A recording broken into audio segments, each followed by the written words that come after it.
The scent of pine and wet earth filled my lungs as I stepped into the grand hall, my boots leaving faint prints on the polished marble floor. Outside, rain drummed against the tall windows in a relentless rhythm that matched the anxious beating of my heart. The annual gathering of the Northern Territories, a night when every pack from the mountain ranges to the coastal forests converged under one roof, supposedly to celebrate unity.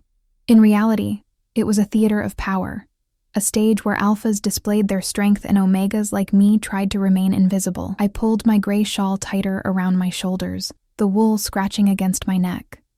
My pale blonde hair, braided and pinned at the nape, felt heavy tonight, as if even it wanted to weigh me down, to keep me grounded and unnoticed. The hall buzzed with voices, laughter that sounded more like challenges, conversations that carried undertones of territory disputes, and the occasional growl masked as courtesy. Chandeliers cast warm light across the crowd, but shadows pooled in the corners where I preferred to stand. I wasn't supposed to be here. My former pack had made that clear when they'd cast me out 3 months ago. Too soft, they'd called me.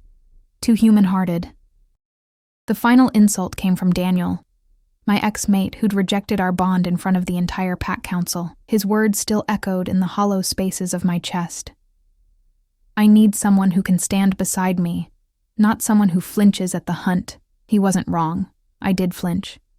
I couldn't stomach the violence that came so naturally to others, the casual cruelty that pack law sometimes demanded. When they'd ordered the execution of a rogue wolf who'd stolen food to feed his starving sister, I'd spoken against it. That moment sealed my fate.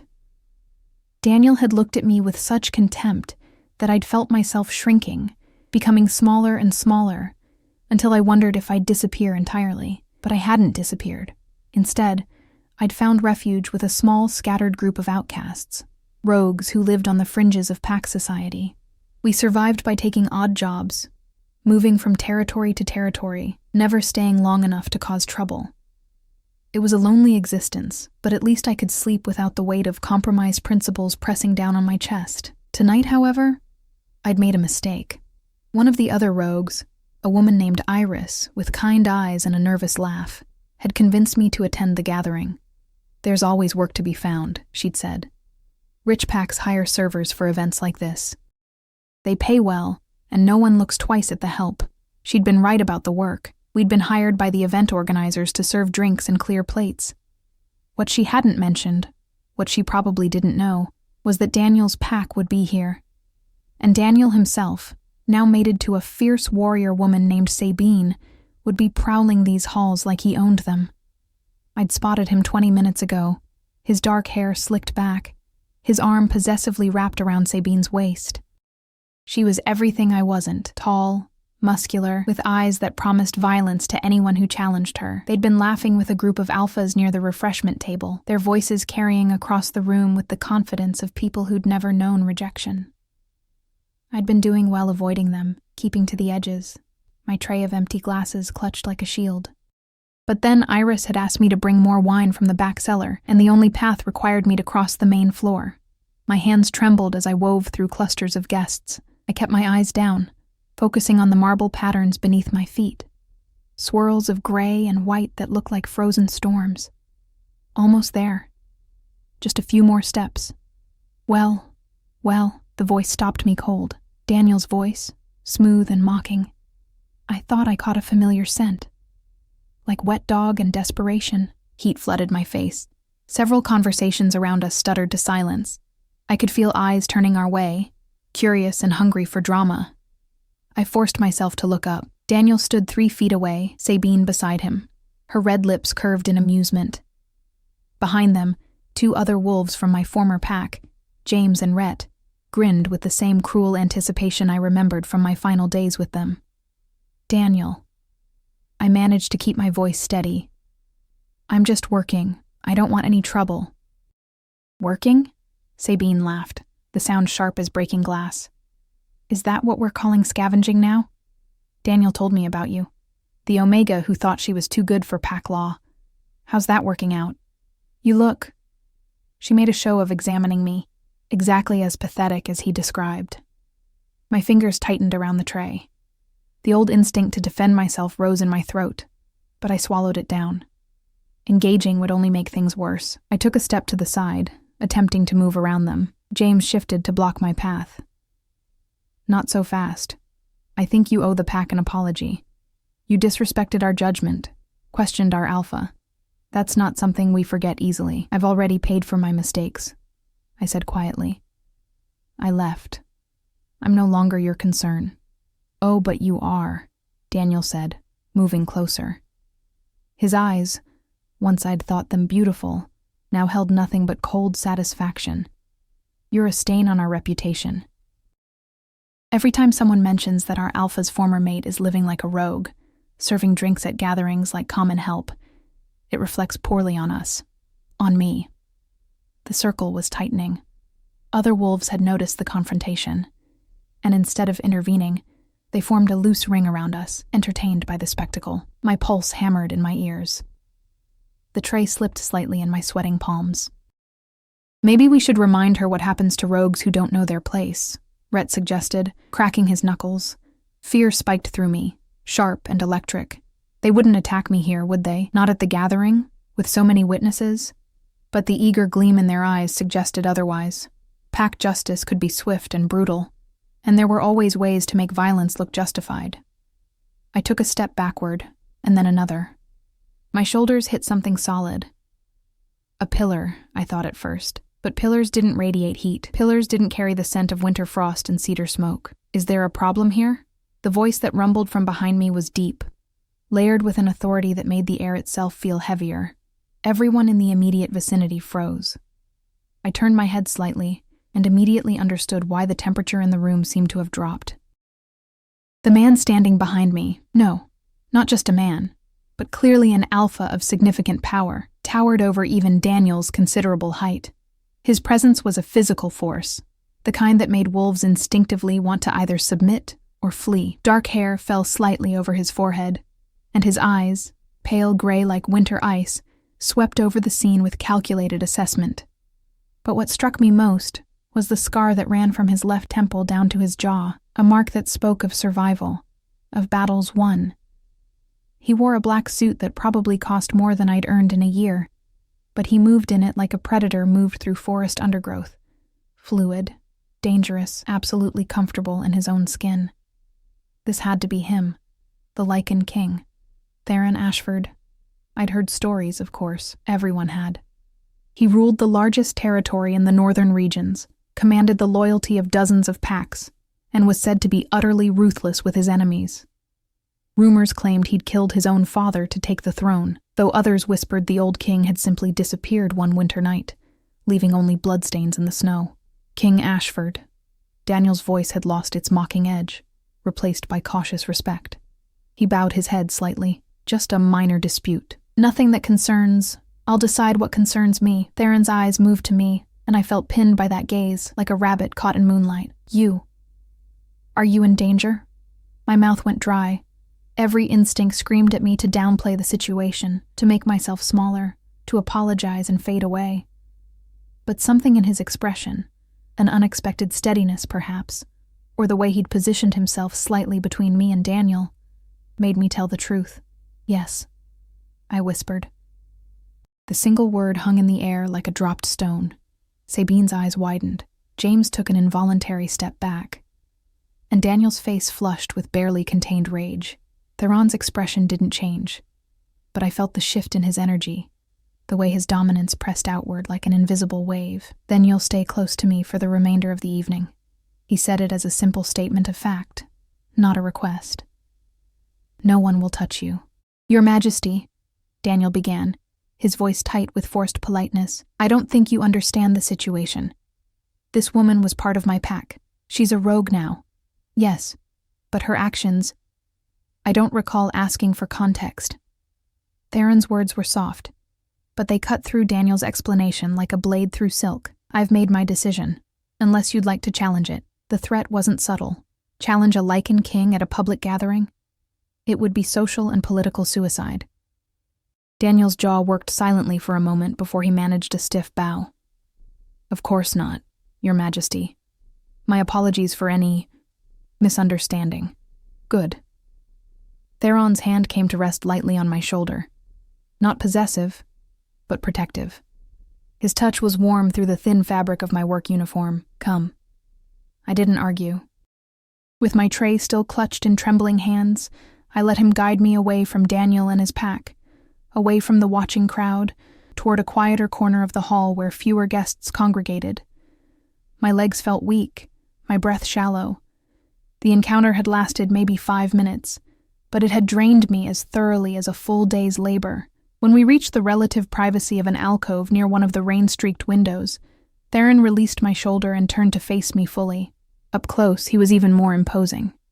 Not just in size, but in the sheer weight of presence he carried. Yet his expression, I noticed, wasn't angry or impatient. It was assessing. "You're shaking," he observed. I looked down at my hands, at the way the tray rattled slightly in my grip. "I'm sorry. I'll be fine in a moment. Thank you for—" My voice cracked. I swallowed hard. "Thank you for intervening. You didn't have to." "No," he agreed. I didn't. He studied me with those ice-pale eyes, and I had the unsettling feeling he was seeing far more than I wanted to show. "What's your name?" "Elena," I said softly. "Elena Winters." "Elena." He repeated it as if testing the sound. "And you work here tonight?" "Yes, just temporarily. I'm with a group that takes contract work." I hesitated, then added, "We're not causing trouble. I promise." I didn't even know my former pack would be here. Your former pack. Something shifted in his expression. Not quite sympathy, but perhaps understanding. The one led by that arrogant pup who thinks dominance is the same as leadership? Despite everything, a small, surprised laugh escaped me. That's actually a perfect description of Daniel. The corner of Theron's mouth twitched, almost a smile.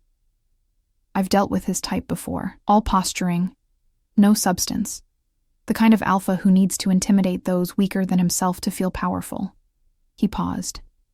"You were wise to leave." The validation caught me off guard. For months, I'd questioned my own decision, wondered if I'd been too weak, too soft, too unwilling to adapt. Hearing someone, especially someone of Theron's status, suggest I'd been right to walk away loosened something tight in my chest. "I don't feel very wise," I admitted. "Mostly just lost. Lost can be the beginning of finding something better." He glanced toward the main hall, where the party continued, oblivious to our conversation. When he looked back at me, his expression had settled into something more formal, more careful. "For tonight, you're under my protection. Your former pack won't approach you again. After the gathering ends, you're free to return to your group." He hesitated, then added in a voice so low I almost missed it, "You're safe now, little one." The endearment sent an unexpected warmth through me. Little one. It should have felt patronizing, but from him, it sounded like a promise, like a vow. Before I could respond, a tall woman in an elegant silver dress appeared at Theron's elbow. "Your Majesty, the council members are asking for you. The treaty discussions are about to begin." Theron nodded, then returned his attention to me. "Stay in the public areas. Don't go anywhere alone.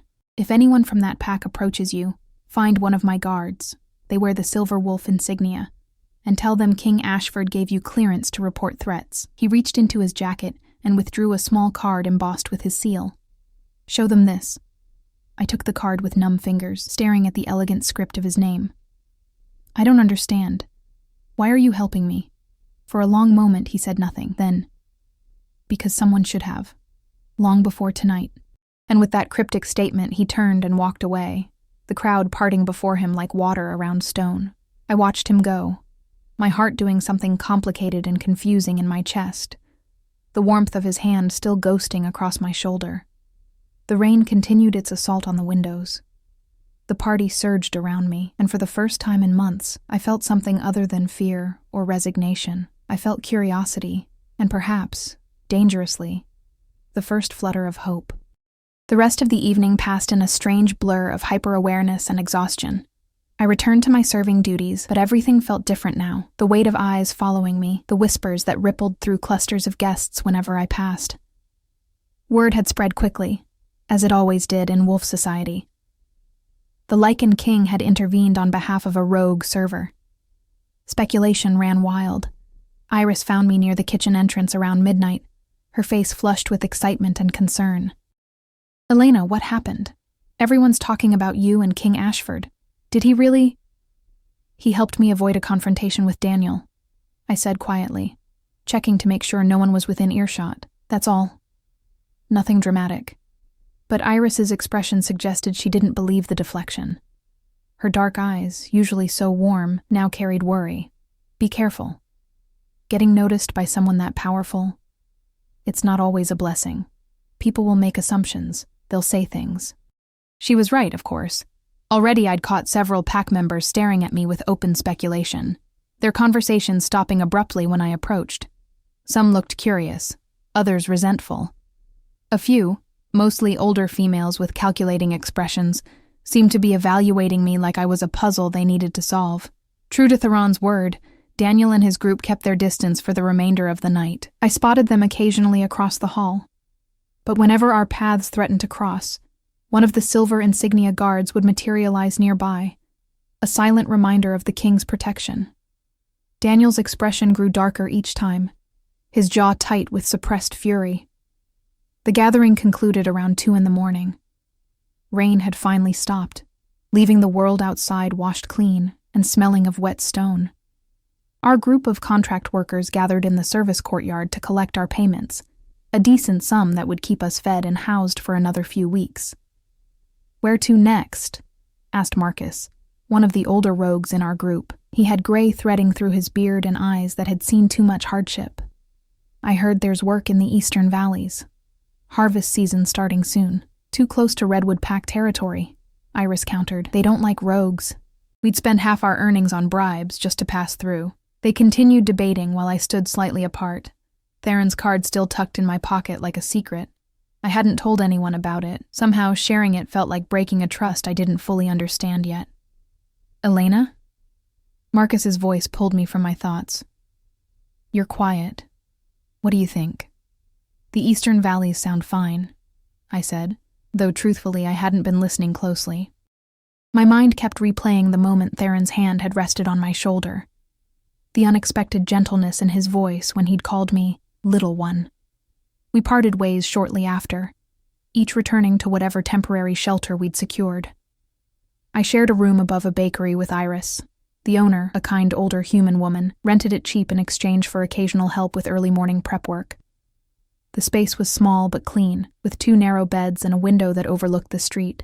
That night, I lay awake listening to Iris's soft breathing, watching moonlight paint silver patterns across the ceiling. Sleep felt impossible. Every time I closed my eyes, I saw Theron's ice-gray gaze, felt the phantom warmth of his touch. It meant nothing, I told myself firmly. He'd acted out of basic decency, the way any honorable leader might when witnessing injustice. Reading anything more into it was foolish. Still, my fingers found the card in my pocket, tracing the embossed seal in the darkness. The next morning arrived too early, announced by the bakery owner's cheerful knock on our door. "Girls, fresh bread if you want it. Still warm." Iris groaned and pulled her pillow over her head. I forced myself upright, joints protesting. My body ached from the previous night's tension, as if I'd been in a physical fight rather than merely serving drinks. Downstairs, the bakery smelled like heaven. Yeast and butter and honey. Mrs. Chen, the owner, pressed a still steaming roll into my hands along with a cup of tea. "You look exhausted, dear. Rough night?" "Long night," I corrected with a small smile. "But the pay was good." "Well, that's something." She bustled back to her ovens, humming. Mrs. Chen was one of the few humans who knew what we were and didn't fear us. Her late husband had been a wolf, she'd once told me, and she understood the complexity of pack politics, the way some of us ended up on the margins. I was halfway through my breakfast when Iris stumbled down, her hair a wild mess. She collapsed into the chair across from me with dramatic flair. "Tell me we don't have anything scheduled today. Tell me we can sleep until noon." "Nothing scheduled," I confirmed. Marcus said he'd contact us in a few days once he secured the next job. "Thank the moon." Iris reached for the teapot. "So are we going to talk about last night? Or are you planning to keep pretending nothing significant happened? I focused very intently on my bread. I don't know what you mean. Elena. Her voice turned serious. The Lycan King doesn't just intervene for random servers, especially not in front of dozens of witnesses. And from what I heard, he didn't just tell your ex to back off. He claimed you under his protection. Do you understand what that means in our world? My stomach twisted. It doesn't mean anything. He was being decent, that's all. Maybe. Iris didn't sound convinced. But decent or not, you're on people's radar now. Daniel won't forget this. And others, well, others might see you as an opportunity, a way to get closer to King Ashford. The thought hadn't occurred to me, but it made horrible sense. In wolf politics, everything was currency. Information, relationships, perceived connections. If people believed I had some link to Theron, they might try to use me. What should I do? I asked quietly.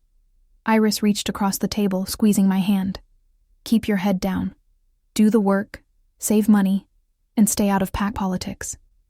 Whatever happened last night, let it fade into gossip and rumor.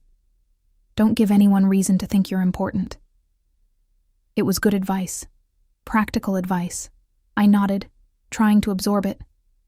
But fate, it seemed, had different plans.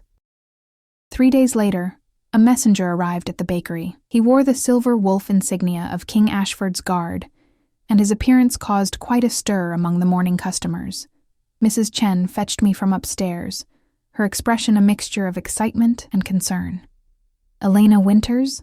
The messenger asked formally. My mouth went dry. Yes?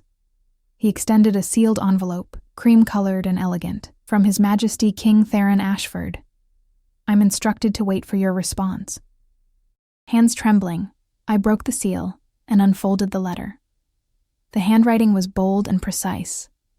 Miss Winters, I hope this letter finds you well. I'm writing to offer you a position within my household staff. We are currently seeking individuals to assist with upcoming diplomatic functions, and I believe you would be well suited to the role. The position includes housing, fair wages, and the security of working within the royal estate. This is not charity, but a genuine offer based on my assessment of your character and capabilities. Should you accept, report to the northern gate of Ashford Manor by week's end. The choice, of course, is entirely yours, Theron Ashford.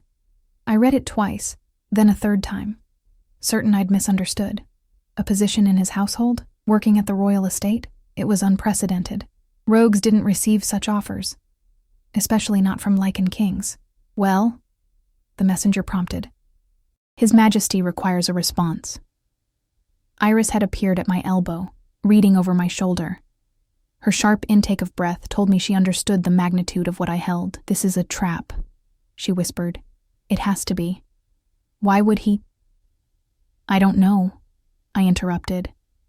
But even as uncertainty churned in my stomach, another part of me, the part that had felt safe for the first time in months when Theron stood between me and Daniel, wanted to trust this. Miss Winters?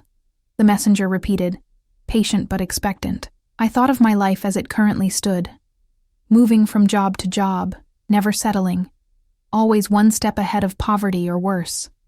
I thought of Daniel's cruel eyes, of Sabine's mocking laughter, of how small I'd felt in that moment before Theron's intervention. And I thought of his words. You're safe now, little one, tell His Majesty, I said slowly, my voice gaining strength with each word. That I accept his offer. I'll report to the northern gate as requested. The messenger bowed. He will be pleased to hear it. He handed me a second, smaller envelope. Travel funds and a map to the estate. Welcome to Ashford Manor, Miss Winters. After he left, Iris turned to me with wide eyes. Elena, are you sure about this? We know nothing about him except rumors. He could be a lot of things, I agreed. But when I needed help, he gave it. Without asking anything in return, that has to count for something. Or it's how predators lure and prey, she countered, but her voice had lost its edge. She knew as well as I did that this might be my only chance at something better, something stable. Mrs. Chen emerged from the back, wiping flour from her hands. I heard everything. My advice? Trust your instincts, dear. You've survived this long because you know when to run and when to stand still. What are your instincts telling you now? I closed my eyes, searching inside myself for the answer.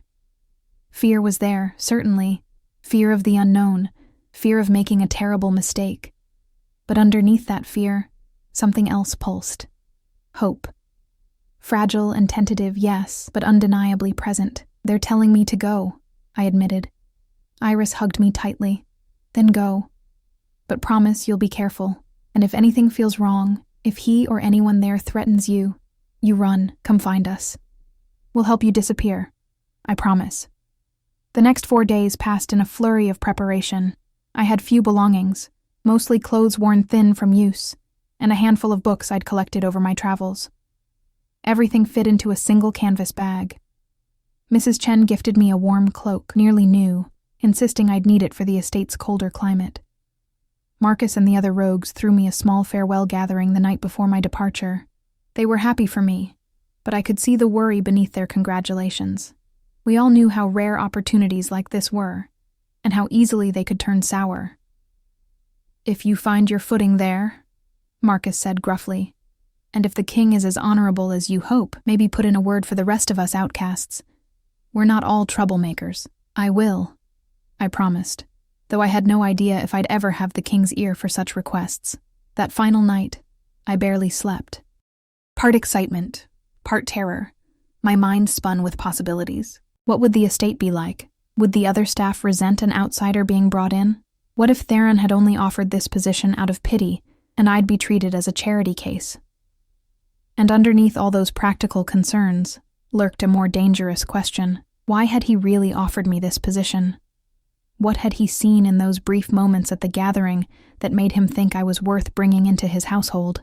Dawn broke cold and clear. Iris walked with me to the edge of town where a carriage waited, another surprise, as I'd expected to make the journey on foot. The driver, a middle-aged man with kind eyes, helped load my meager bag. "Ready, miss?" he asked. I looked back at Iris, at the small bakery that had been my refuge, at the town where I'd learned to survive as a rogue. Then I looked forward, toward the road that would take me to Ashford Manor, to Theron, to an unknown future that terrified and thrilled me in equal measure. "Ready," I said. As the carriage rolled forward, I pressed my hand against the cool window, watching the familiar landscape give way to unfamiliar territory. The card Theron had given me still rested in my pocket, its edges worn from nervous handling. "You're safe now, little one." I hoped desperately that he'd meant it. Because I was betting everything I had, which admittedly wasn't much, but was all I possessed, on the possibility that a Lycan king's promise might actually be worth something. The carriage climbed higher into the mountains, and with each turn of the wheels, my old life fell further behind. Ashford Manor emerged from the morning mist, like something from a fairy tale, though whether the kind with happy endings or dire warnings, I couldn't yet tell. The estate sprawled across a mountainside, all gray stone and tall windows that caught the early light. Towers rose at intervals along the main structure, and behind it, dense forest climbed toward snow-capped peaks that seemed to touch the sky. The carriage rolled through iron gates worked with intricate wolf designs, past manicured gardens still green despite the season's chill. Guards stood at attention along the drive, each wearing the silver insignia I'd come to recognize. They watched our passage with professional detachment, though I caught one or two curious glances. We stopped at the northern gate, a smaller, less ostentatious entrance than the grand front doors visible in the distance. The driver helped me down, then gestured toward a woman waiting on the steps. She was perhaps 50, with steel-gray hair pulled into an immaculate bun and an expression that suggested she'd seen everything twice and wasn't impressed either time. "Miss Winters, I presume?" Her voice carried the crisp authority of someone accustomed to managing chaos. "I'm Helena, head of household staff. Come with me, please. Thomas, see that her bag is taken to the east wing." I followed Helena through a side door and into a world so different from anywhere I'd lived that I might as well have stepped onto another planet. The corridors were wide and warm, lit by both natural light from tall windows and elegant sconces along the walls. Thick carpets muffled our footsteps. Paintings depicting forest scenes and historical battles hung at intervals, and the air smelled faintly of beeswax and pine. "You'll be housed with the other household staff," Helena explained as we walked, her pace brisk. "Meals are served in the staff dining hall at 7, noon, and 6. You're expected to be punctual, presentable, and professional at all times. His Majesty runs an orderly household, and we maintain those standards without exception." "Understood?" "Yes, ma'am," I said, slightly breathless from trying to keep up while simultaneously gawking at my surroundings. She shot me a sideways look that might have contained the ghost of amusement. "You may call me Helena. Ma'am, makes me feel ancient." We turned down another corridor, this one lined with doors. Now, I won't pretend I understand why His Majesty personally requested your hire. That's unusual, to say the least, but I trust his judgment, and I expect you to prove yourself worthy of that trust. Can you do that? The directness was almost refreshing after days of speculation and whispered theories. "I can try," I said honestly. "I'm a hard worker. I don't cause trouble, and I'm grateful for the opportunity." Helena stopped before a door marked with a small brass number. 17. Grateful is good. Humble is better. But don't let anyone walk over you simply because you're new. The household staff here are generally decent people, but there are always a few who enjoy making newcomers uncomfortable. She produced a key and unlocked the door. "This is yours." The room was small, but infinitely nicer than anywhere I'd stayed in months. A narrow bed with a thick quilt, a wooden dresser, a desk beneath the window, and even a small attached washroom. Sunlight streamed through lace curtains, making patterns on the polished floor. "It's perfect," I breathed. "It's adequate," Helena corrected, but her tone had softened slightly. "Your bag should arrive shortly. Wash up, change into something clean, and meet me in the main staff room, down this hall, third door on the right, in 1 hour. I'll introduce you to the others and explain your duties." After she left, I stood in the center of the room, slowly turning to take it all in. My room. Private space with a locking door and a real bed. For someone who'd spent the last 3 months sleeping on borrowed floors and in shared rooms above loud taverns, this felt like unimaginable luxury. I sat on the bed, testing its firmness, and only then did the full weight of my decision settle over me. I was here. I'd actually done it. Left the precarious safety of life with other rogues to take a chance on a Lycan king's offer. Either it was the smartest decision I'd ever made, or I'd soon discover I was a fool. A knock at the door interrupted my spiraling thoughts. A young man entered carrying my bag, his expression friendly. "Miss Winters?" "I'm Thomas, one of the groundskeepers," Helena said to bring this up. "Thank you," I said, taking the bag. "And please, just Elena," he grinned. "Elena, then. Fair warning, everyone's curious about you. Word got around that you're the one King Ashford personally intervened for at the gathering. That's caused quite a stir." My stomach sank. It's not what people probably think. Hey, I'm not judging." He raised his hands in a peaceful gesture. "Just giving you a heads up. Some folks will be welcoming, others suspicious. That's how it goes when someone new arrives under unusual circumstances." He paused at the door. "For what it's worth, anyone the king vouches for is fine by me. He's a good leader. Fair. Doesn't tolerate cruelty or dishonesty."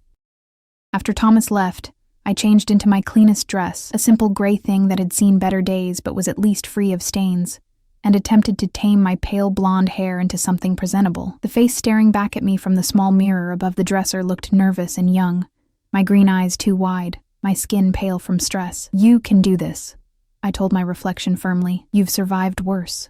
The staff room was larger than I'd expected, with comfortable seating arranged around a central fireplace and several tables where people sat drinking tea or engaged in quiet conversation.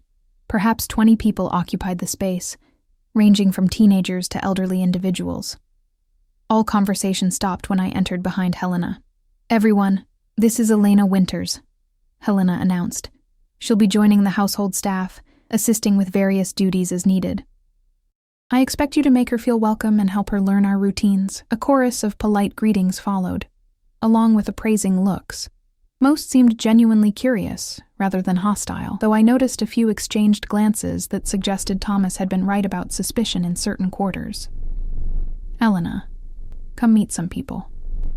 Helena guided me toward a group of 3 women seated near the fire. "This is Margaret, our head cook. You'll answer to her for any kitchen duties." "Sarah manages the linens and laundry, and this is Clara, who oversees the main guest quarters." Margaret was round and rosy-cheeked, with flour permanently dusted into the creases of her hands. She smiled warmly. "Welcome, dear. Always happy to have extra hands, especially with the delegation from the Eastern Territories arriving next week." "Delegation?" I asked. "Didn't Helena mention?" Sarah, thin and energetic, laughed. "You've arrived just in time for chaos. We're hosting representatives from 4 different packs for treaty negotiations. The whole estate will be packed with dignitaries, guards, and all their staff. It's a madhouse." Clara, older and more reserved, studied me with sharp eyes. "Which means you'll be thrown straight into the deep end. Hope you can handle pressure." "I'll do my best," I said, trying to project more confidence than I felt. The introductions continued. I met Thomas again, along with several other groundskeepers and maintenance workers. There was Peter, the elderly man who managed the library, and his assistant, a shy young woman named Grace who barely made eye contact. The stable master, a gruff man called Connor, nodded curtly in my direction but said nothing. Not everyone was welcoming. A woman about my age with sharp features and calculating eyes introduced herself as Beatrice, with a smile that didn't reach her eyes. "So you're the mysterious new hire everyone's talking about. Tell me, how exactly does a rogue end up working directly for the king? That's quite a leap." The room went quiet. Helena's expression hardened. "Beatrice." "It's all right," I interrupted gently, meeting Beatrice's gaze. "It's a fair question. The truth is, I don't entirely know why King Ashford offered me this position. I was working as temporary help at the Northern Gathering when he helped me out of a difficult situation. I suppose he saw something that made him think I'd be useful here. I intend to prove him right." "A difficult situation," Beatrice repeated thoughtfully. "I heard it was your former mate causing trouble. How dramatic. And convenient. Beatrice, that's enough." Margaret's usually cheerful voice carried an edge of steel. "Everyone here has their own story of how they came to work at the manor. Elena's is none of your concern." Beatrice shrugged, unbothered by the rebuke, but fell silent. The tension in the room gradually eased as conversations resumed, though I felt the weight of continued scrutiny from several quarters. Helena pulled me aside once the initial introductions concluded. "Don't let Beatrice rattle you. She's been angling for a position closer to His Majesty's personal staff for years, and she's bitter about being passed over. Your arrival, under circumstances she views as preferential, has rankled her. I'm not trying to take anyone's position," I said quietly. "I'm just trying to survive, I know. But unfortunately, survival in places like this often means navigating politics as much as performing actual duties." She handed me a folded uniform, a simple dress in deep forest green with a white apron. "This is yours. Wear it during working hours. You'll start tomorrow, assisting Margaret in the kitchen for morning duties, then helping Sarah with preparing the guest quarters after lunch. We'll assess your strengths and adjust your assignments accordingly." The rest of the day passed in a blur of information. Helena gave me a tour of the parts of the manor I'd need to access regularly: the kitchens, laundry facilities, storage rooms, and the main service corridors that allowed staff to move through the building without disturbing the lord and his guests. The scale of the place was overwhelming. I'd grown up in a modest pack house, and even Daniel's pack headquarters had been relatively small compared to this. "How many people live here?"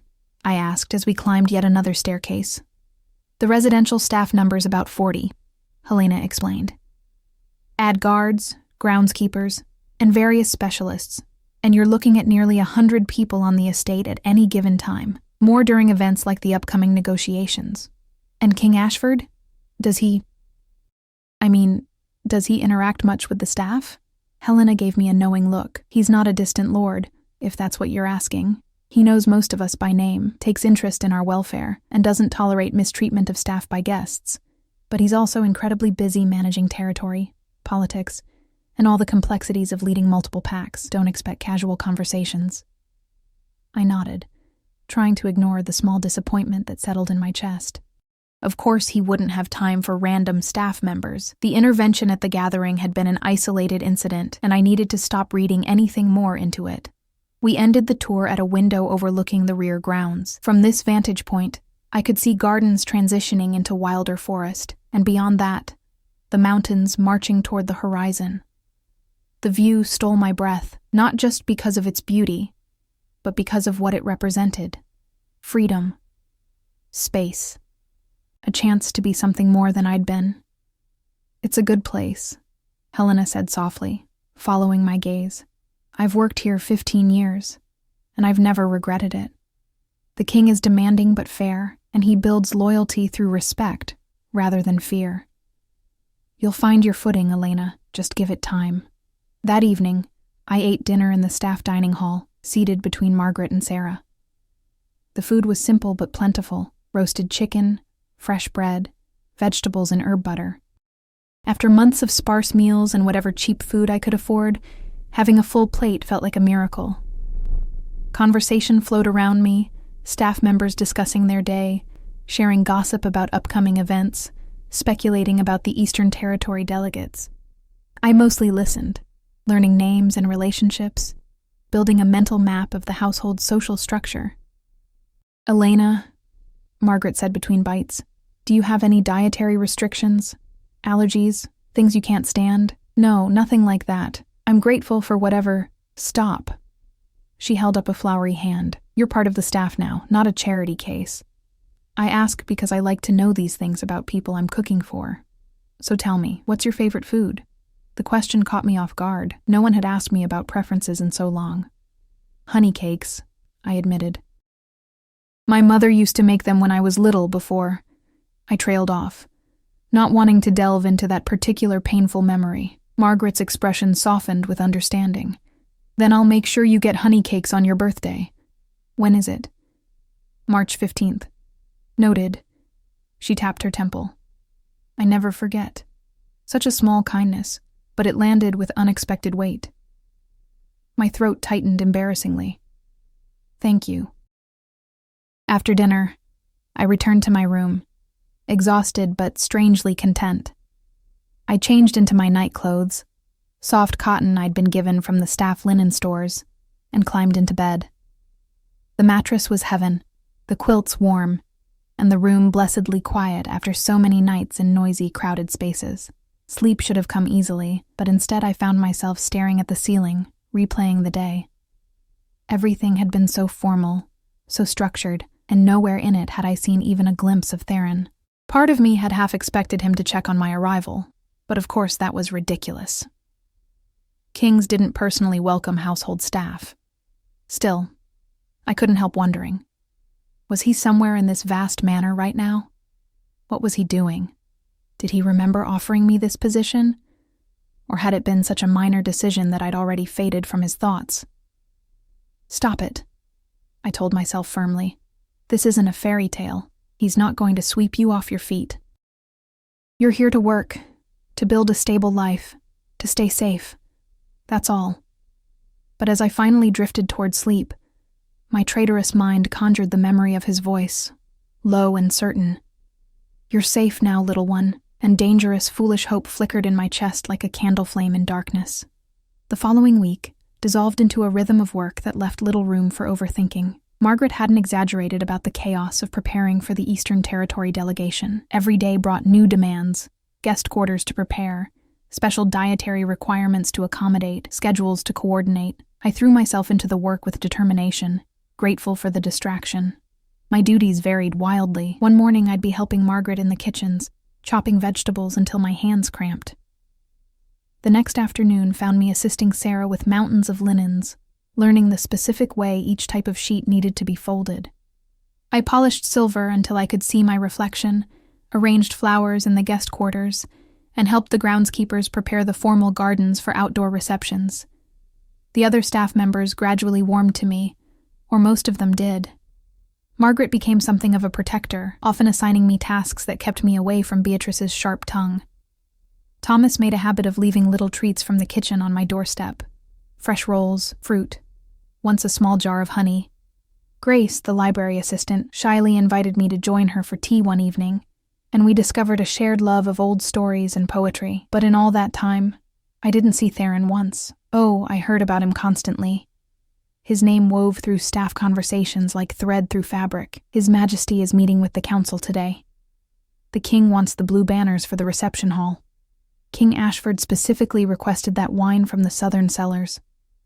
He was present in every decision, every plan, yet remained physically absent from my daily experience. Part of me felt relief. Seeing him would force me to confront the confusing tangle of gratitude, curiosity, and attraction I'd been trying to ignore. But another part, the part I tried desperately to suppress, felt disappointment that grew heavier with each passing day. On the 6th day, everything changed. I was in the library that afternoon, helping Peter organize a shipment of new books that had arrived from the capital. The library was my favorite place in the manor, a vast 2-story space with floor-to-ceiling shelves, rolling ladders, and comfortable reading nooks tucked into alcoves. Sunlight streamed through tall windows, illuminating dust motes that danced in the air like tiny stars. "These go in the history section," Peter instructed, pointing to a stack of leather-bound volumes. "Third shelf from the top, eastern wall. Think you can manage the ladder?" "I'll be careful," I promised, gathering an armful of books. The rolling ladder required some getting used to. It moved along a track mounted to the shelves, and I had to trust that it was properly secured before climbing. But once I figured out the mechanism, it was actually enjoyable, gliding smoothly from section to section. I was shelving the last book, stretching to reach the proper spot, when a voice below startled me. "That looks precarious." My hand slipped. The book tumbled from my grasp. I grabbed for the ladder's rail, wobbling dangerously, heart lurching into my throat. Strong hands steadied the ladder base, preventing it from rolling. "Careful," that same voice said, and I looked down into ice-gray eyes. Theron stood at the base of the ladder, one hand gripping the rail. His expression caught between concern and something that might have been amusement. He wore simpler clothes than at the gathering, dark trousers and a white shirt with sleeves rolled to his elbows, revealing forearms marked with old scars. His dark hair was slightly disheveled, as if he'd been running his hands through it. "Your Majesty," I managed, acutely aware that I was looking down at him from above, which felt somehow wrong. "I'm sorry, I didn't hear you come in." Clearly, he bent to retrieve the fallen book, examining its spine.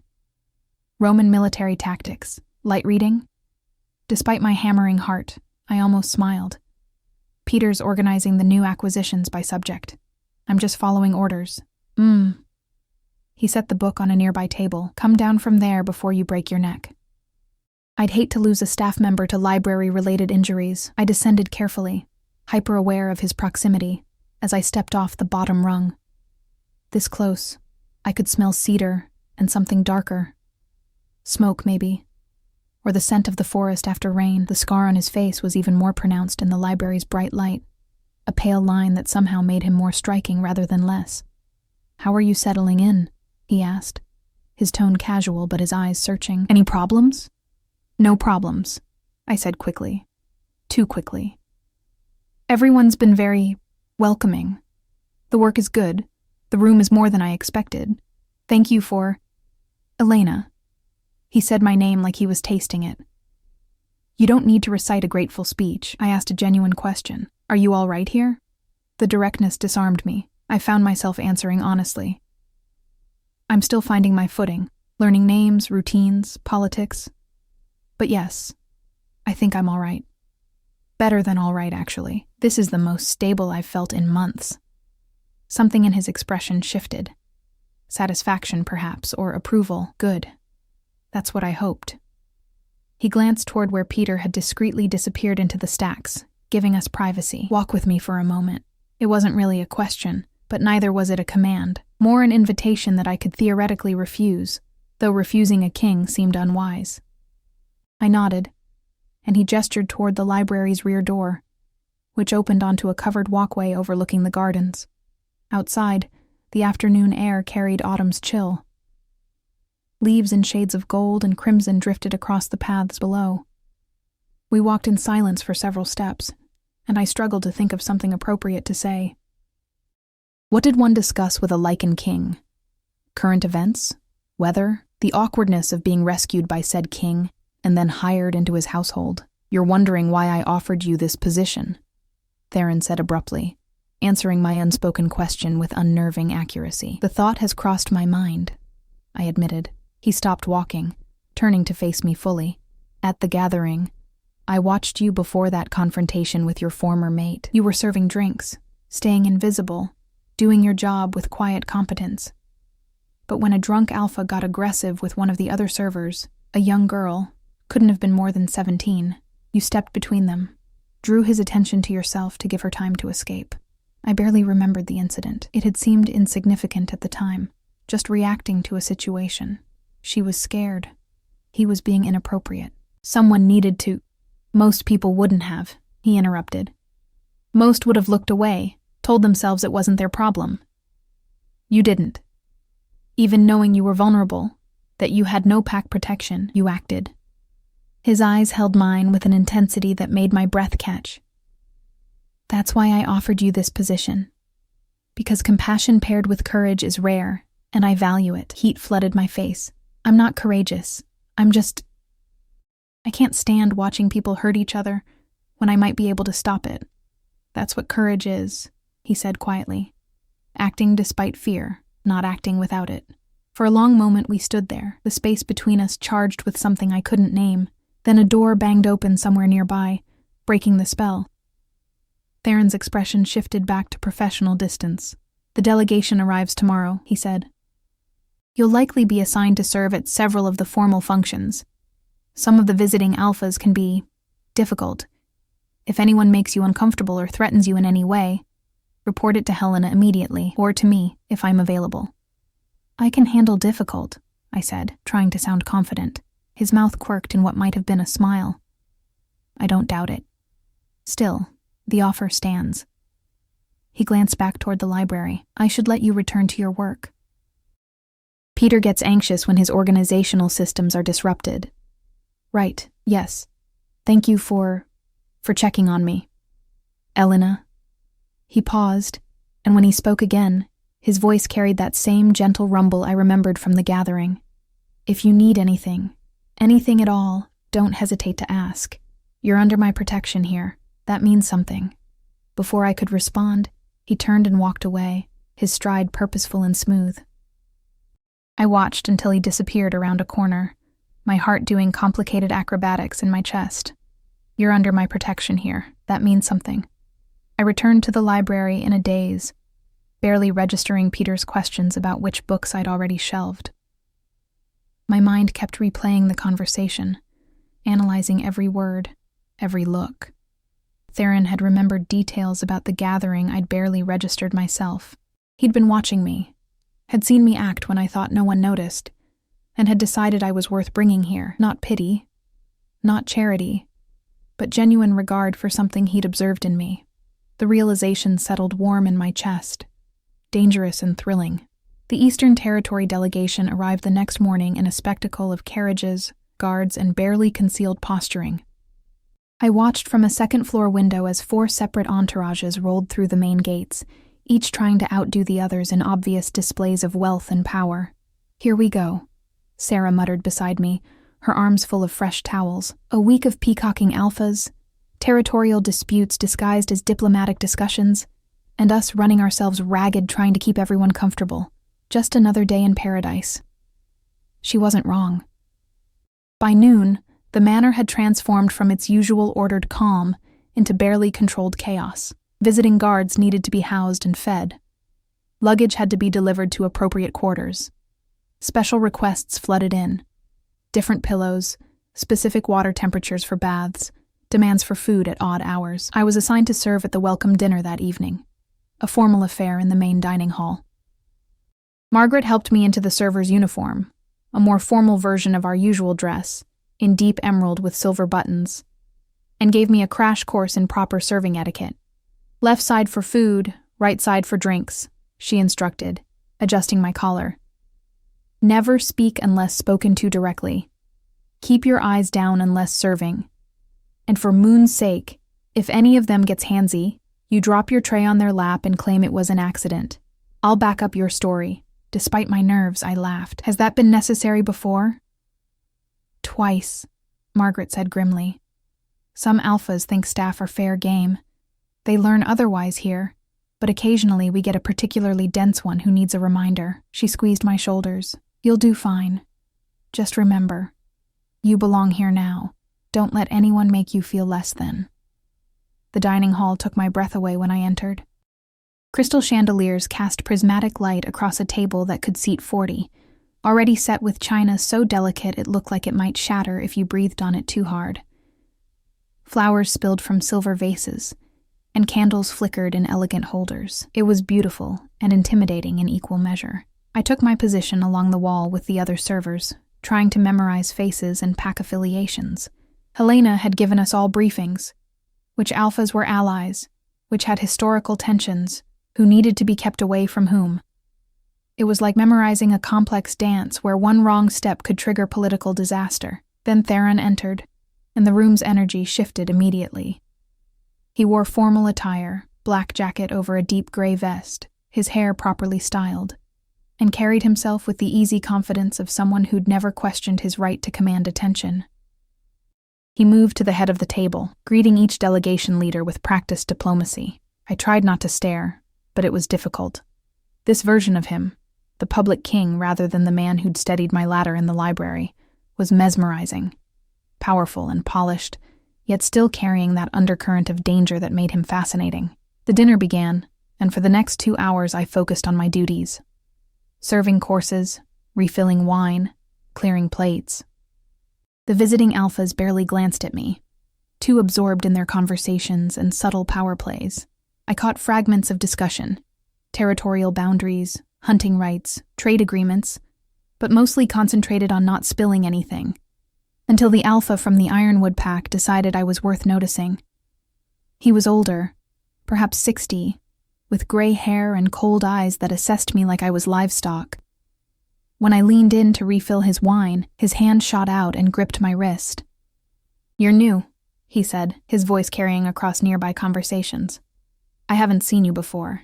I kept my expression neutral, though my pulse spiked. "Yes, sir. I've only been here a week. Pretty little thing." His grip tightened just enough to be uncomfortable. "Tell me, does Ashford share his staff, or does he keep the attractive ones for himself?" The nearby conversation stopped. I felt eyes turning toward us, other alphas interested in the answer, staff members tense with concern, and at the head of the table, Theron's gaze locked onto the scene with laser focus. "The staff here serve the household, not individual interests," I said carefully, trying to extract my wrist without making a scene. "If you'll excuse me, I'm not done with you." The alpha's expression hardened. "You'll answer when Drake." Theron's voice cut through the tension like a blade through silk. "Release her. Now." The entire room held its breath. Drake's face flushed, but he let go of my wrist. "I meant no offense, Your Majesty. Simply admiring your taste in staff. My staff are here to serve dinner, not to be harassed by guests." Theron's tone remained even, but steel ran underneath. "If you find yourself unable to maintain appropriate boundaries, alternative dining arrangements can be made for you." The threat was unmistakable. Drake could either behave or be removed from the diplomatic dinner, a humiliation that would damage his standing considerably. He forced a tight smile. "Of course. My apologies." Theron's gaze shifted to me, and something in those ice-gray eyes made warmth bloom in my chest. "Elena, you may take a moment to compose yourself. Have someone else cover your section." "Thank you, Your Majesty," I managed, and fled toward the service corridor with as much dignity as I could muster. My hands were shaking, not from fear, exactly, but from the adrenaline of confrontation and the unexpected rush of having Theron defend me publicly again. Twice now he'd intervened when I was vulnerable. Twice he'd made it clear that I was under his protection. "That means something," he'd said, and tonight had proven it. Margaret found me in the corridor minutes later, her expression fierce. "That bastard. Are you all right? Did he hurt you?" "I'm fine," I assured her, rubbing my wrist where faint red marks showed. "Just startled." "Well, he won't try that again. Not after the king put him in his place in front of everyone." She studied me with shrewd eyes. His Majesty seems quite protective of you. He's protective of all his staff, I deflected, but even to my own ears it sounded weak. Margaret's smile suggested she wasn't fooled, but she let it go. Come on, let's get you something to eat and let the evening shift handle the rest of that disaster. Later, back in my room, I stared at my wrist in the lamplight. The marks were already fading, and honestly, Drake hadn't gripped hard enough to cause real injury. But the incident had clarified something important. Being here, being under Theron's protection, made me a target in some eyes. A way to test boundaries, to probe for weakness in his authority. And each time someone tested those boundaries, Theron responded decisively. I thought about the way he'd looked at me across that dining hall, not with pity or obligation, but with something fiercer. Possessive, almost, though that couldn't be right. Kings didn't feel possessive about random staff members, did they? I fell asleep that night with questions spinning through my mind, and with the phantom warmth of Theron's protection wrapped around me like an invisible shield. The diplomatic summit stretched into its 4th day, and tensions that had been simmering beneath polite conversations finally began to boil over. I heard about it from the other staff. Heated arguments during closed council meetings, alliances shifting like sand, threats barely disguised as negotiation tactics. The visiting alphas prowled the manor's corridors with increasing aggression, their wolves too close to the surface. I'd been reassigned to day duties after the incident with Drake, working primarily in areas where I wouldn't encounter the delegates. Margaret claimed it was for practical reasons. They needed extra help with the increased kitchen demands. But I suspected Theron had quietly arranged it. The thought made something warm and complicated flutter in my chest. On the 5th morning, everything came to a head. I was carrying fresh linens through a secondary corridor when raised voices echoed from around the corner. Male voices, aggressive and getting louder. Every instinct screamed at me to turn around, find another route, stay invisible. But then, I heard a smaller voice, frightened and young. Grace. I dropped the linens and ran toward the sound. The scene I stumbled upon made my blood turn cold. Grace stood pressed against the wall, her face pale with terror, while 2 of Drake's guards loomed over her. One held a torn piece of paper, likely something she'd been delivering, while the other had his hand braced against the wall beside her head, blocking her escape. Please, Grace was saying, her voice barely above a whisper. I don't know anything about the treaty terms. I just work in the library. Please let me go. You work for Ashford, the first guard growled. That makes you a source of information. Now tell us what you know about the Northern Boundary Agreements, or what? I demanded, my voice ringing with false confidence. Both guards spun toward me, and Grace used the distraction to dart away down the corridor. Good girl. The guard's expression shifted from surprise to predatory interest. Well, another helpful little servant. Maybe you know something useful. I backed up a step, mind racing. The corridor was empty except for us. No convenient rescue this time. I'm kitchen staff. I know about flour and vegetables, not politics. You're wasting your time. I doubt that. The second guard moved to block my retreat. We've heard about you. The king's new favorite. He probably tells you all sorts of things when you're alone together. The implication in his tone made my skin crawl. You're mistaken. I barely speak to His Majesty. That's not what it looks like to us. The first guard stepped closer, and I could smell old blood and violence on him. Drake thinks you're the key to understanding Ashford's real intentions. So here's what's going to happen. You're coming with us for a private conversation. Somewhere quiet. Somewhere we can be persuasive. Fear spiked through me, sharp and electric. These weren't idle threats. They fully intended to take me somewhere isolated and extract information I didn't have through whatever means they deemed necessary. My eyes darted, looking for escape routes, weapons, anything. The second guard lunged. I dodged, but he was faster than I expected, his hand catching my arm with bruising force. I opened my mouth to scream, a flash of movement, a snarl that made the walls vibrate. Then the guard holding me was suddenly airborne, crashing into the opposite wall with a sickening thud. Theron stood where the guard had been, his eyes blazing with fury so intense I could feel the heat of it from several feet away. He'd partially shifted, not fully wolf, but enough that his canines had elongated and his hands bore claws that gleamed in the dim light. The air around him crackled with barely contained violence. "You dare," he said, his voice a low growl that raised every hair on my body. "Threaten someone under my protection? In my own home?" The first guard had gone very still, submission radiating from every line of his body. The second groaned from where he'd impacted the wall but didn't attempt to rise. "Smart man." "Your Majesty," the first guard stammered. "You were attempting to abduct a member of my staff." Theron's control was terrifying in its absoluteness. He was clearly holding back immense power. "You were planning to interrogate her, possibly harm her, for information she doesn't possess. Do you understand the severity of this offense?" The guard's face had gone ashen. "We were following orders. Drake's orders don't supersede my laws.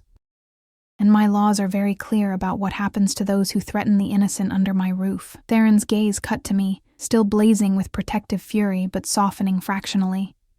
"Elena, are you hurt?" "No," I managed, though my arm throbbed where the guard had grabbed me.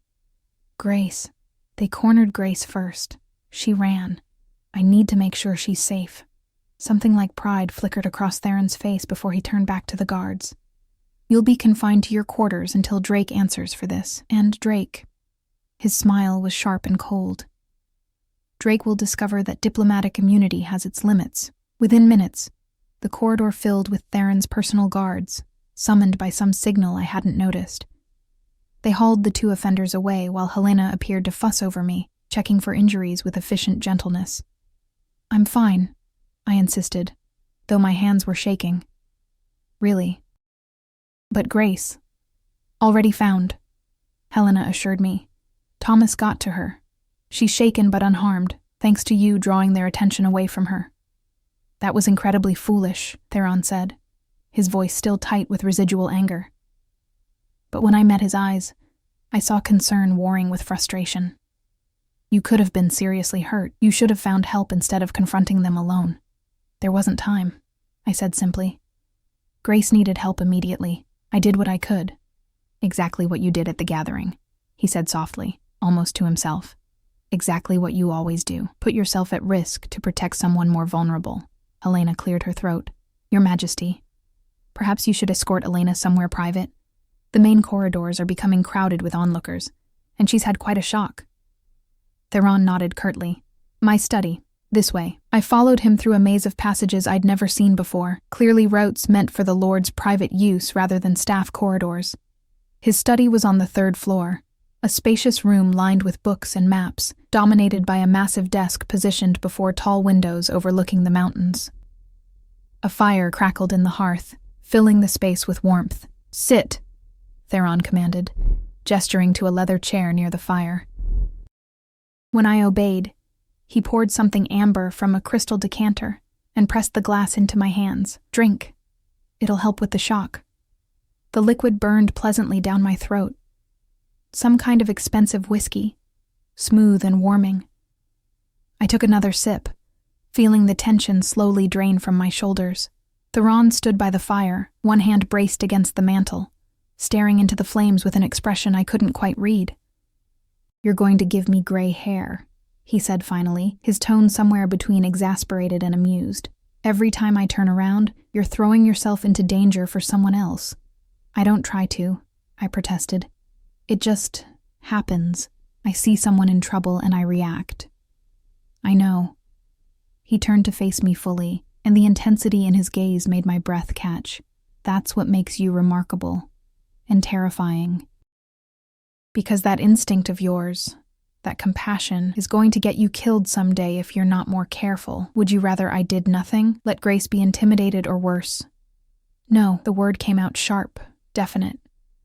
"No, I would never ask you to ignore suffering when you can intervene, but I would ask you to value your own safety more highly." He moved closer, crouching beside my chair so we were at eye level. "Elena, do you have any idea how I felt when I rounded that corner and saw those guards cornering you?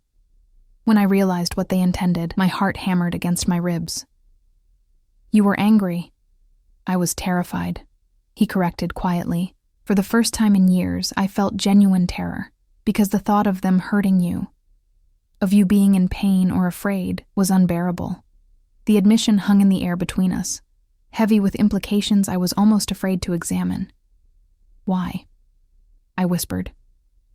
"Why do you care so much about what happens to me?" Theron's hand came up slowly, giving me time to pull away if I wanted. When I didn't move, his fingers gently brushed my cheek, tucking a strand of pale blonde hair behind my ear. His touch sent electricity racing across my skin. "Because from the moment I saw you at that gathering," he said, his voice low and rough with emotion, "hiding your fear behind dignity, protecting that young server despite your own vulnerability, I knew you were different, special. And then when you stood up to your former mate's cruelty with quiet courage." He shook his head slightly. "I've met countless wolves in my life, Elena. Strong ones, powerful ones, cunning ones. But I've rarely met anyone with your particular combination of strength and softness. You fight for others without hesitation. Yet you're gentle with those who need gentleness. You're brave enough to face danger, but compassionate enough to hate violence. You're everything this world needs more of." Tears pricked my eyes. No one had ever described me that way, as if my supposed weaknesses were actually strengths. I'm not special. I'm just me. A rogue Omega who couldn't fit into pack life. "You're you," he agreed, his thumb brushing across my cheekbone with devastating gentleness. "And that's more than enough. More than I expected to find. More than I probably deserve. Theron." His name felt foreign and intimate on my tongue. "I know this is complicated," he continued, his eyes searching mine. "I'm a king. You're my staff member. There are power dynamics and protocols and 1,000 reasons why this is inappropriate. But Elena, I'm asking you to stay anyway, not just as staff. Stay here, with me, and let me keep you safe. Let me show you that you deserve to be valued, protected, treasured. Will you do that?" The question trembled in the air between us, weighted with possibility.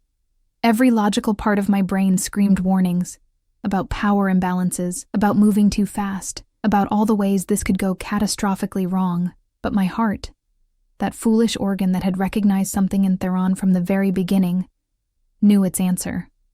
"Yes," I whispered. "I'll stay." The smile that transformed his face was like sunrise breaking over mountains, unexpected, beautiful, worth every moment of darkness that preceded it. "Thank you," he said simply, and then his lips were on mine. The kiss was gentle at first, questioning, giving me every opportunity to pull away. When I didn't, when I instead leaned into him, my hands coming up to rest against his chest, it deepened into something that stole my breath and made the world spin. He tasted like whiskey and promises, and his arms came around me with a certainty that said he had no intention of ever letting go. When we finally broke apart, both breathing hard, Theron rested his forehead against mine. "I should probably handle the diplomatic crisis brewing downstairs," he murmured. "Drake's going to face consequences for his guard's actions, which means the summit might fall apart. But honestly, right now, I couldn't care less about politics."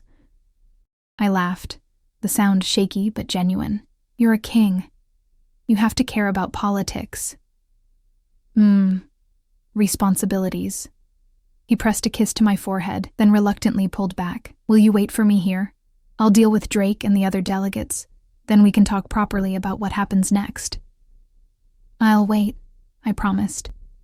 He stood, reluctance obvious in every movement, then paused at the door.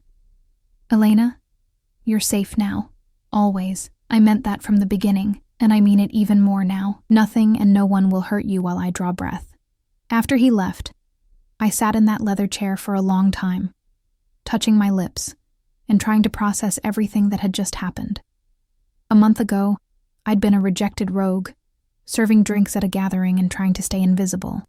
Now I was sitting in a Lycan king's private study, the taste of him still on my lips, with a future that suddenly looked nothing like I'd imagined. Terrifying, thrilling, and somehow, despite all logic, exactly right. The diplomatic summit did indeed fall apart spectacularly. Drake and his delegation were expelled from the territory that very afternoon, their previous treaty agreements now under review. The other visiting alphas, seeing how swiftly Theron dealt with threats to his people, became significantly more cooperative in their negotiations. By week's end, new agreements had been reached that were more favorable to all parties than the original proposals. Turns out, Helena told me with barely concealed amusement, nothing motivates alphas to cooperate quite like witnessing what happens when someone crosses the king. My role in the household shifted subtly but significantly. I was no longer just another staff member. I was under Theron's explicit protection, which granted me a status that some resented, but most respected. Beatrice's hostility intensified briefly, before she was quietly transferred to a different estate at her own request. I almost felt sorry for her. Grace became a close friend, eternally grateful for my intervention and fiercely loyal afterward. She, Thomas, Margaret, Sarah, and several others formed a tight circle around me, protective and supportive. I'd found something I'd never truly had before, a chosen family. Theron courted me properly over the following months. Stolen conversations in the library, walks through the gardens, quiet dinners in his private quarters. He was patient with my lingering fears about vulnerability, understanding when memories of Daniel's rejection made me hesitate. Slowly, carefully, he proved that his feelings were genuine and lasting. "I've been alone a long time," he told me one evening as we watched sunset paint the mountains gold and pink. "Surrounded by people but fundamentally isolated by power and position. You make me feel less alone. You see me, not just the crown. That's a rare gift." "I've been alone too," I admitted, tucking myself against his side. "Even when I was in a pack, I felt like I didn't belong. But here, with you, I finally feel like I've found my place." 6 months after my arrival at Ashford Manor, Theron made a formal announcement to the assembled packs under his rule. I stood beside him on the Great Hall's dais, dressed in a gown of deep blue that Margaret had helped me choose, my pale blonde hair arranged elegantly.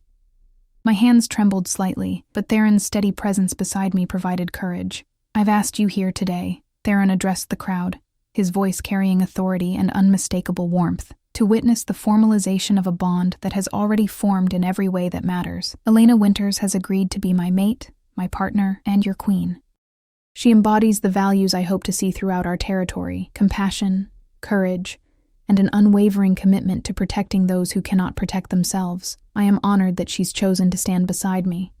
The applause was thunderous. I saw familiar faces in the crowd, Thomas grinning broadly, Margaret dabbing at her eyes with a handkerchief, Helena nodding with satisfaction. Even some of the pack leaders I'd served at that first disastrous dinner looked genuinely pleased. Later, during the celebration feast, an unexpected figure approached our table. Daniel, looking older somehow, and far less confident than I remembered, bowed formally. "Your Majesty? Your Highness." He addressed us both with careful respect. "I wanted to offer my congratulations, and to apologize, Elena, for how I treated you. I was wrong about your strength. You've proven to be everything I was too blind to recognize." I studied him for a long moment. This man who'd once made me feel worthless, and found that I felt no anger, only a distant kind of pity. "Thank you for the apology, Daniel. I hope you find what you're looking for." He nodded and withdrew. Theron's hand found mine under the table, squeezing gently. "You didn't have to be kind to him," he murmured. "I know," I said. "But holding on to bitterness would only hurt me. He's part of my past. You're my future." His smile could have lit the entire hall. A year later, I stood in the royal gardens with Iris, who'd been invited to visit after securing a permanent position with a respectable pack in the eastern valleys. She looked healthy and happy, her nervous energy replaced by contentment. "Look at you," she said, shaking her head in wonder.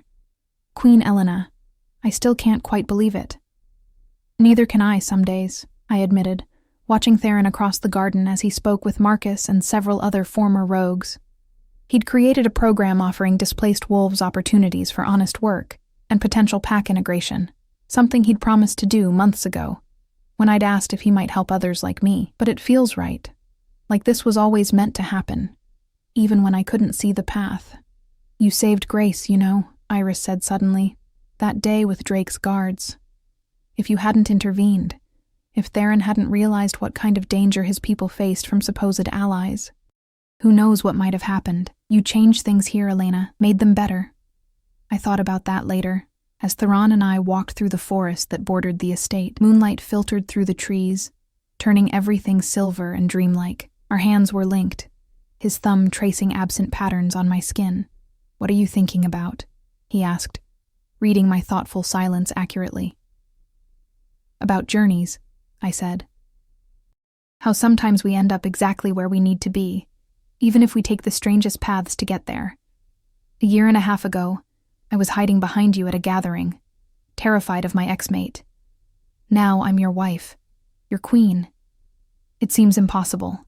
You were never hiding," Theron corrected gently. "You were surviving, finding your courage, becoming the woman you were always meant to be. I just gave you a safe place to do it." "You gave me everything," I whispered. He stopped walking, turning to face me in the moonlight. "No, little one. We gave each other everything. You saved me just as much as I saved you. Maybe more." When he kissed me, with moonlight blessing us and the forest bearing witness, I finally understood what home truly meant. Not a place, not a pack, but a person who saw all your broken pieces and loved you not despite them, but because they made you who you are. Later that night, as I lay beside Theron in our chambers, his arm draped protectively across my waist, I thought about how far I'd come, from rejected Omega to Queen, from invisible to invaluable, from alone to surrounded by chosen family and genuine love. The journey had been terrifying, but every moment of fear, every instance of courage, every choice to help someone in need despite my own vulnerability, it had all led here, to safety, to belonging, to love. I was finally, completely, irrevocably home. And I was safe. Epilogo. 5 years passed in a rhythm of purpose and peace. The territory under Theron's rule flourished, became known as a haven for displaced wolves seeking second chances. Grace rose through the ranks to become head librarian, her shyness transformed into quiet confidence. Margaret continued ruling the kitchens with warmth and iron will, making honey cakes for my birthday every year without fail. Thomas married a wolf from a neighboring pack and brought her to work on the estate grounds, where they built a life filled with laughter. Helena eventually retired, passing her position to Sarah, who managed the household with the same efficient grace her predecessor had shown. Even Drake, chastened by his expulsion and subsequent loss of status, eventually sent genuine apologies and requests for reconciliation. Theron, with my encouragement, allowed carefully supervised contact to resume. Not forgiveness exactly, but a willingness to move forward. I had taken to my role as queen with unexpected aptitude, focusing on programs that protected the vulnerable and gave voices to those typically overlooked in pack politics. The council meetings I'd once found intimidating became forums where I could advocate for change, my position allowing me to influence decisions I'd never dreamed of affecting. On a spring morning, 5 years after that first gathering where everything changed, I stood on the manor's highest balcony, watching dawn paint the world in shades of gold and rose. My hand rested on the small swell of my stomach, where new life grew, a child who would be born into love and safety, who would never know what it meant to feel unwanted or invisible. Theron's arms came around me from behind, his chin resting on my shoulder. "You're up early." "Couldn't sleep," I said, leaning back against his warmth. "Too much excitement, I think. Too much happiness." "Is there such a thing as too much happiness?" he asked, his hands covering mine over our growing child. "I used to think contentment was impossible for someone like me," I admitted. "That I'd always be on the outside, looking in at lives I could never have. But you proved me wrong. You showed me that compassion isn't weakness, that gentleness has its own power, and that sometimes the things that make us different are exactly what make us valuable." "You showed me those things," he countered. "I'd forgotten how to see past strength and dominance until you reminded me that there are other kinds of power. Better kinds." We stood together in comfortable silence, watching the sun climb higher, burning away the morning mist. Somewhere below, the manor was waking. Staff beginning their days, guards changing shifts, the machinery of our household humming to life. "Do you ever regret it?" I asked quietly. Taking a chance on a rogue Omega hiding behind you at a party? Theron turned me in his arms, his ice-gray eyes, which I now knew could be so warm, looking at me with infinite tenderness. Every day, he said solemnly, then smiled at my startled expression. Every day I regret that I didn't find you sooner, that you had to suffer through rejection and loneliness before our paths crossed. But regret bringing you into my life? Never. You're the best decision I ever made, Elena. The only decision that truly mattered. Tears pricked my eyes. Happy ones, the kind I'd learned to welcome rather than hide. I love you. And I love you, little one. Always. As the sun rose fully, bathing us both in its light, I thought about that terrified woman who'd hidden behind a Lycan king to escape her past. She'd been so afraid, so certain she didn't deserve safety or love or belonging, but she'd been wrong. She'd deserved everything. And she'd found it, in the most unexpected place, with the most unexpected person. She'd found home, and she was safe. Now and always, completely and utterly safe. The end,